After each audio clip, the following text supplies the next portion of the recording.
Welcome to Bits and Pieces Quilting. Today we are going to tackle a bucket list item for me, so stay tuned.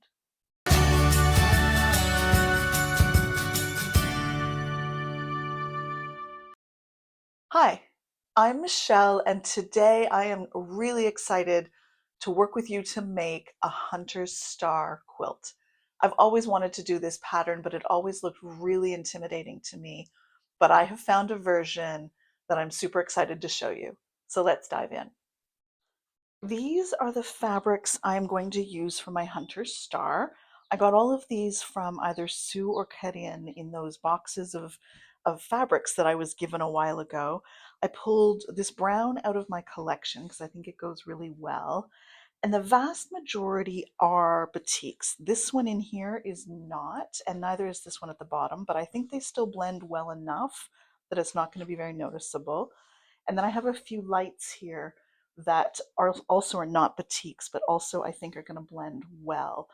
I'm a little concerned about these mediums in here. I'm going to have to be really, really careful to make sure I pair up some of the darker darks, the darkest darks with these. And then some of the lighter darks, I'll be sure to pair up with some of the lightest lights, just to make sure that we don't lose that contrast. One of the things I think I struggle with the most in my quilting is making sure that I have enough contrast. So I've never made a hunter star pattern, so I did a little bit of research, and by research I mean I searched the internet, looked through some of my pattern books, and I found two options that appealed to me. One was Missouri Star Quilt Company's Easy Hunter Star, and I took all my notes. They use 5-inch squares and 2 3/4 inch half square triangles. I was probably going to resize it to 2.5-inch half square triangles because that's what I'm used to using. And then I saw Sandy make 3 different Hunter Star blocks. She did the very, very traditional, she did the Missouri Star, but in the middle she made this one. And this is the one I'm going to do my test blocks with because I think it's going to be less spacey than the Missouri Star version. And so I'm really keen to give this a try. She used different sized squares. I think they were 3-inch squares in the end. I want to resize it to 2.5. So that's easy enough to do. Really keen to give this a try. The very traditional way that I've seen most often uses a lot of rhombus shades, trapezoid shapes sewn it. And it just, you know what? It just bias edges. I think this suits my skill level, and I think it's actually going to be pretty easy. So you will get in this sort of trapezoid rhombus shape, you will get a seam down the middle, but I'm hoping that in the batiks of it all, that just actually disappears and you don't even notice it. So I'm going to make my test blocks and I'll report back. My first 3 blocks have gone together extremely well, and I am really happy with them. I have learned that this little intersection right here is the most important, I think, to get right. I'm not going to take that out, but that I think is probably most critical for the illusion. And it's interesting on video. It's different in real life, but it's interesting on video. Do you know why this is called a hunter's star? I'm embarrassed to say that for years and years and years, I've known this design as the hunter's star, but I never knew why it was called that. Lots of quilt blocks, in my opinion, have really interesting names. Where they came from, I don't know. It wasn't until I was doing some research for this video for different approaches to making this block that I finally saw the hunter's arrow. Do you see that? Is it just me, or have others just missed this until right this minute? So now I see it. Now I can't unsee it, but it has taken me a really long time to see it, and I'm loving it. I'm going to keep going. I've got all of these fabrics over here in the browns and the beiges. I'm going to cut a bunch more. And as I was making this, I got to thinking, you know what else would work really well for this pattern? And I've pulled out my bucket of all of these gorgeous Northcott Canadiana fabrics. I've got all kinds of scraps in here. There's all kinds of pieces that are 2.5 inches wide and a whole bunch, I'm sure. These I think are 5 inches that I'm going to be able to cut 4.5 inch pieces out of. So even if they're scrappy cream and red, I think that's also going to make a spectacular hunter star quilt. So I'm going to keep going. Um, oh, wait, before I do, I have, as usual, been pressing all of my seams open in the blocks that make the half square triangles, but then I've been pressing my four patches to one side, folding these these things back on themselves just doesn't sit so right with me, but I'm going to have to continue to work out the pressing strategy because right now a lot of this isn't lining up. So I'm going to give a little bit more thought to the pressing strategy, and if I come up with any incredible insights, I'll let you know. The block itself is an 8.5-inch unfinished block. When it goes into the quilt, it'll be an 8-inch block. I'm going to see how many I can make with the fabrics I've got. I need to make them into groups of four, though, I think, because, well, we'll see. To get this star to finish, this little bit looks quite unfinished. So I need to figure out whether I'm going to put borders on it and leave these kind of edges on their own, or whether I'm going to come up with something else for those edge pieces around the final outline of the quilt. I may go to my drawing software what might work out, but I'm going to sew a little bit more and I'll come back and tell you what I've discovered. So let me walk you through the steps and the cutting first, and then the steps to make these blocks. So you will need, for each block, and let me bring one in here. For each block, you will need one 4.5-inch square of your light fabric, one 4.5-inch square of your dark fabric, and then you will need 8 half square triangles. So that's a lot of half square triangles. And the way that I'm making them for this project is I'm using my easy angle ruler. This is a Bonnie Hunter favorite technique, and I've done a little bit with my easy angle ruler. I've used it for my ribbon quilt. I'll put a link to that video in here. And I've practiced a little because unlike in the ribbon quilt, when I couldn't quite get my brain around this ruler, I've got it figured out now. So the magic of the ruler are all of the different lines on it and this little dark triangle, which help you cut 2.5-inch half square triangles from 2.5-inch strips. So I've lined up my strip set with my ruler, and the ruler cuts it so that you have this flat edge on top. And then when you take your 1/4-inch seam down this diagonal, you'll open it up into a perfect half square triangle. So it's a really efficient tool. And if you cut really slowly and really carefully and sew really accurately, there's no squaring up to do. And one of the reasons I really wanted to use this is because I know I have a whole ton of 2.5-inch strips in my Canadiana fabric. And I don't want to have to cut bigger strips in order to square them up and trim them up into 2.5-inch triangles. I want to use my 2.5-inch strips to make 2.5-inch half square triangles. And so I thought I would use it here as well because I have started this project with a nice, beautiful pile of fabric, and I have no idea how many blocks I'm going to get out of here. So I want to be as efficient as I can with the fabric and not have to cut 3-inch pieces of fabric to make 2.5-inch half square triangles. So I'm going to cut 8 half square triangles for each of my blocks. I've got 4 here, so I've got 1, 2, 3, and now I'm starting my 4th pile of 8 half square triangles. So finish this cutting. I'll sew down these seams, press the seams open, and then I'll show you the block layout. After using my easy angle ruler to cut these half square triangle pieces, took them over to the sewing machine, and using that flat edge and my 1/4-inch seam allowance, I sewed that 1/4-inch seam. So that's easy done. Then I press those seams open, and when you do that, you get these little dog ears just on one side. And you could put your ruler on these and trim them off, but honestly, I just grab my scissors and just line it up and just trim those off. Simple as that. You probably don't even have to trim them off if you don't want to, but I don't want that extra bulk in my seams. And so once you have 8 of those, let me show you how to put the block together. And I'm going to use my handy dandy little diagram here.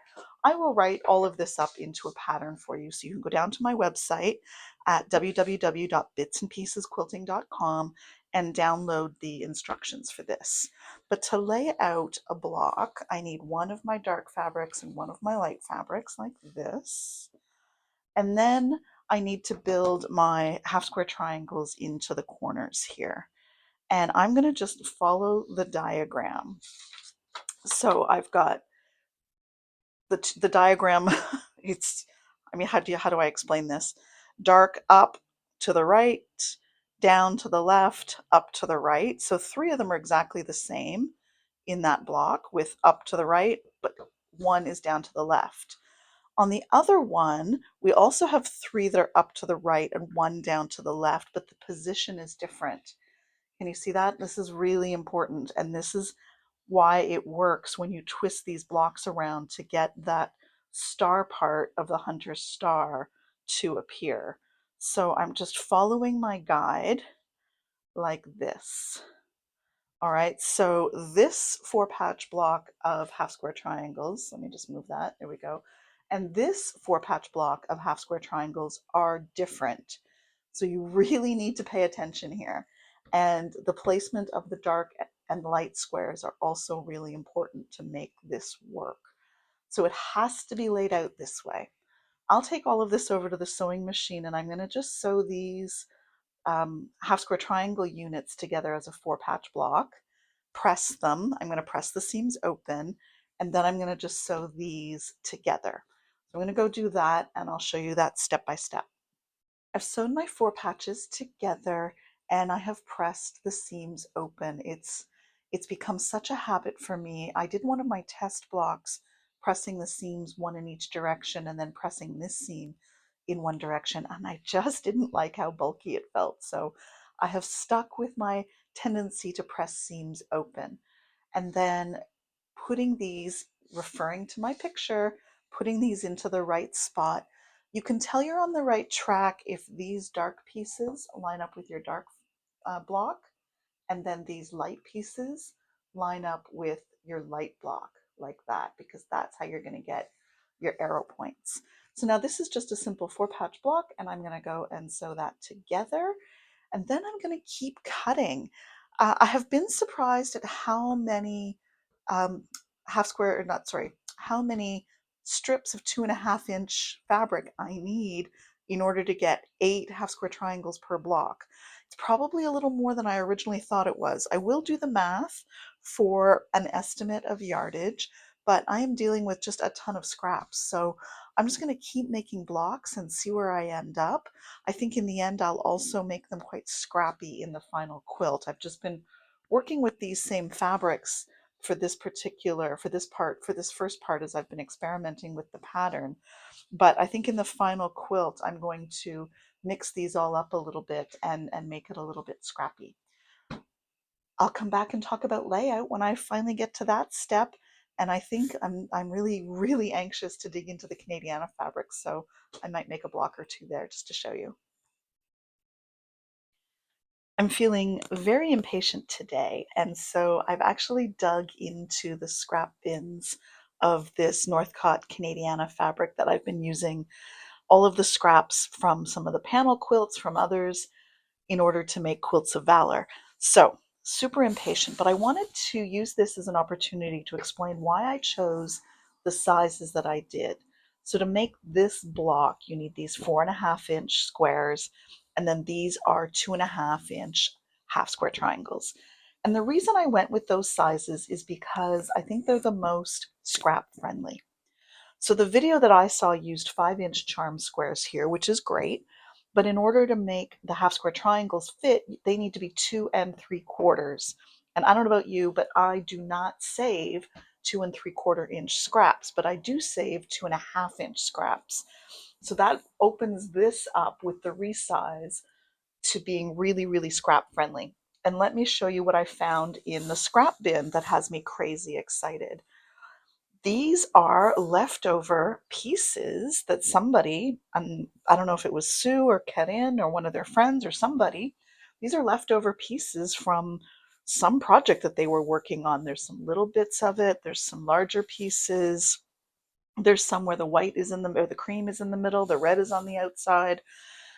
And so I got out my handy dandy ruler, and surprise, surprise, or to nobody's surprise, these are 2.5-inch strips and these are 5-inch centers.